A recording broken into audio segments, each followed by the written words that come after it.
Hauser family, story time! Hi! Hi! Today we are reading Library Lion Yeah. by Michelle Knudsen, illustrated by Kevin Hawkes. Yeah. Hey, my name is Ben! Huh. That's Ben.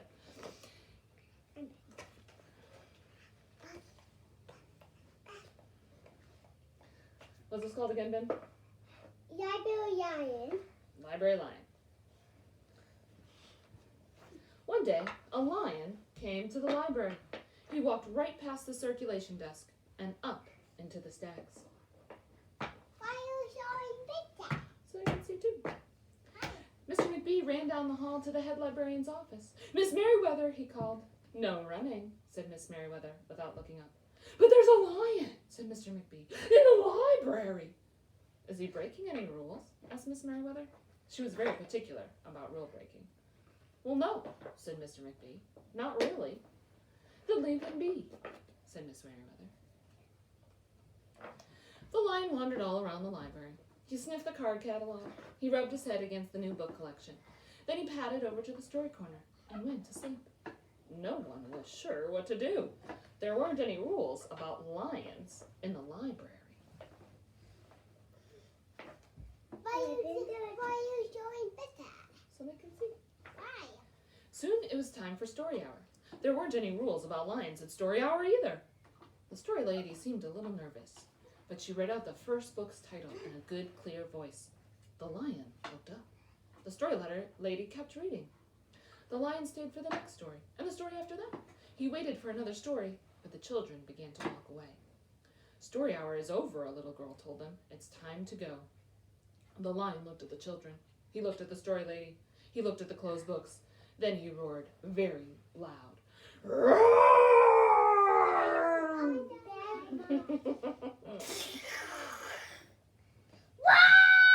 Oh boy, super loud. Miss Merriweather came striding out of her office. Who is making that noise? She demanded. It's the lion, said Mr. McBee.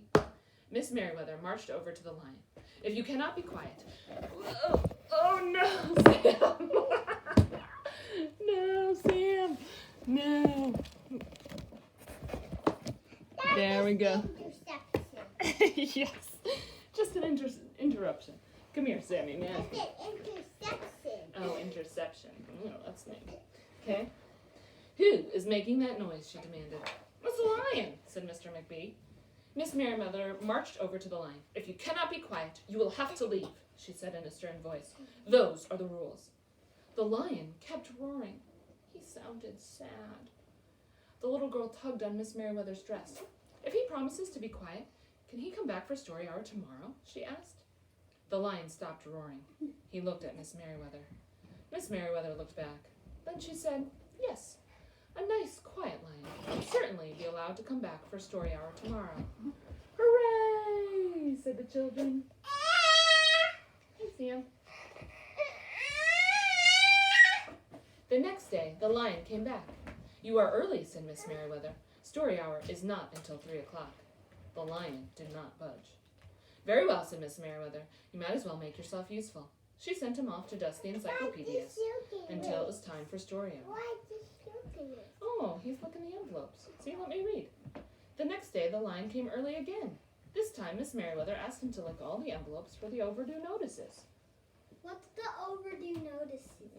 When you don't turn your book in on time, they send you a letter that says, turn your book in. Why is he looking? He's looking the envelope. That's the letter that says, turn your book back in. Why? We need it back. Does someone, but do they do it on accident? Sometimes it's an accident if they don't return their book in on time. Sometimes they just forget.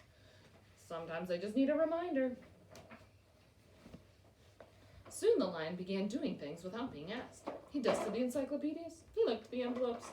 He let small children stand on his back to reach books on the highest shelves. Then he curled up in the story corner to wait for story hour to begin.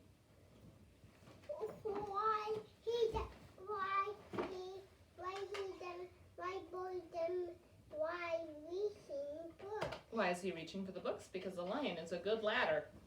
Why? He helps them reach the books. That they need. Right. At first, the people in the library were nervous about the lion. But soon they got used to having him around. In fact, he seemed very well suited for the library. His big feet were quiet on the library floor. He made a comfy backrest for the children at story hour, and he never roared in the library anymore. What a helpful lion, people said. They patted his soft head as he walked by. How did we ever get along without him? Mr. McBee scowled when he heard that. They had always gotten along fine. No lions were needed. Lions, he thought, could not understand rules. They did not belong in the library. I would be scared if there was a lion. Yeah, I would be scared. He's cranky about the lion helping, huh? Why? He does not think lions belong in the library. I need to ask you right there. Oh, okay, I'll fix that when we're done. Okay. One day, after he had dusted all the encyclopedias and licked all the envelopes and helped all the small children, the lion padded down the hall to Miss Merriweather's office to see what else there was to do. There was still some time left before story hour. Hello, lion, said Miss Merriweather. I know something you can do. You can bring a book back into the stacks for me. Let me just get it down from the shelf. Miss Merriweather stepped up onto the step stool. The book was just out of reach. Miss Merriweather stood on her toes. She stretched out her fingers. Almost there, she said.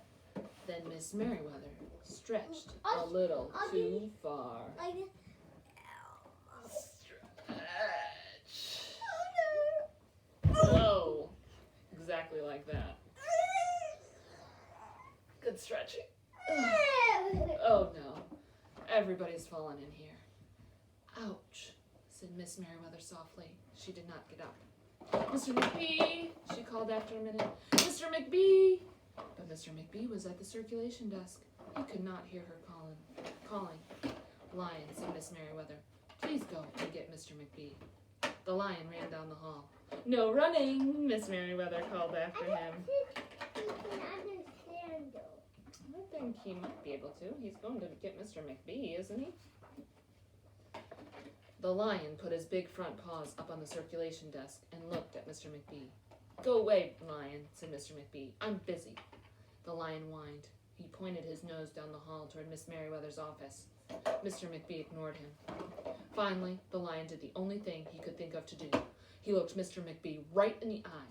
Then he opened his mouth very wide, and he roared the loudest roar he had ever roared in his life. Are you ready? Very good. Whoa, off-screen roar. Why he fall? Mr. McBee gasped. You're not being quiet, he said to the lion. You're breaking the rules. Mr. McBee walked down the hall as fast as he could. The lion did not follow him. He had broken the rules. He knew what that meant. He hung his head and walked toward the doors. Mr. McBee did not notice. Miss Merriweather, he called as he walked. Miss Merriweather, the lion broke the rules. The lion broke the rules. Oops, I forgot to show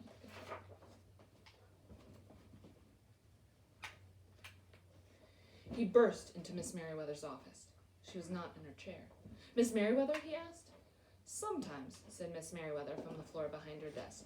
There is a good reason to break the rules, even in the library. Now please go call a doctor. I think I've broken my arm. Mr. McBee ran to call a doctor. No running, Miss Merriweather called after him. They could run down the hall if someone's hurt. You think they could Yeah, run? if someone's arm is broken. Like if somebody's arm's broken, that might be a good reason to run, Ben? Uh-huh. That's true.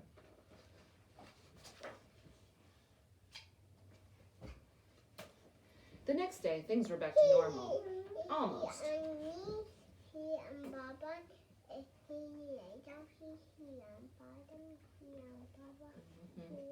There are some people who are sitting on their knees, which gives you the leg ouchies, says Ruthie. That's right. Miss, yeah, they're all sitting, huh? Mhm. Miss Merriweather's left arm was in a cast. The doctor had told her not to work too hard. I will have my lion to help me, Miss Merriweather thought. But the lion did not come to the library that morning. At 3 o'clock, Miss Merriweather walked over to the story corner. The story lady was just beginning a story for the children. The lion was not there. People in the library kept looking up from their books and computer screens, hoping they would see a familiar furry face. But the lion did not come that day. The lion did not come the next day either, or the day after that. One evening, Mr. McBee stopped by Miss Merriweather's office on his way out. "Can I do anything for you before I go, Miss Merriweather?" he asked her. "No, thank you," said Miss Merriweather. She was looking out the window. Her voice was very quiet, even for the library. Mr. McBee frowned as he walked away. He thought there was probably something he could do for Miss Merriweather, after all. Mama, where's the apple we got for the apple? Hold on one second, please. I'm finishing my story, okay? Mr. McBee left the library, but he did not go home. He walked around the neighborhood. He looked under cars. He looked behind bushes. He looked in backyards and trash cans and tree houses. Where would you look for a lion, Ruru? In the house. In your house? Yeah. There's a lion in your house? Yeah. Whoa. And this is pink. Oh, yeah? Finally, he circled all the way back to the library. The lion was sitting outside, looking in through the glass doors. "Hello, lion," said Mr. McBee. The lion did not turn around. "I thought you might like to know," said Mr. McBee, "that there's a new rule in the library. No roaring allowed, unless you have a very good reason. Say if you're trying to help a friend who's been hurt, for example." The lion's ears twitched. He turned around, but Mr. McBee was already walking away. The next day, Mr. McBee walked down the hall to Miss Merriweather's office. "What is it, Mr. McBee?" asked Miss Merriweather in her new, sad, quiet voice. "I thought you might like to know," said Mr. McBee, "that there's a lion in the library." Miss Merriweather jumped up from her chair and ran down the hall. Mr. McBee smiled. "No running," he called after her. Miss Merriweather didn't listen. Sometimes there was a good reason to break the rules, even in the library. The end. Do you notice something about that book? What should we notice, Ruth? Do you see that the lion came to life? What is From right the outside? statue. What is right outside? Statues of a lion. Oh, did you want to get in this story too? All right, Sam, wave bye-bye. Say bye-bye. Bye. Bye-bye. Thanks for joining us for Story Hour. We hope you noticed all the things about the lion. Thank you, guys. Bye. Bye-bye.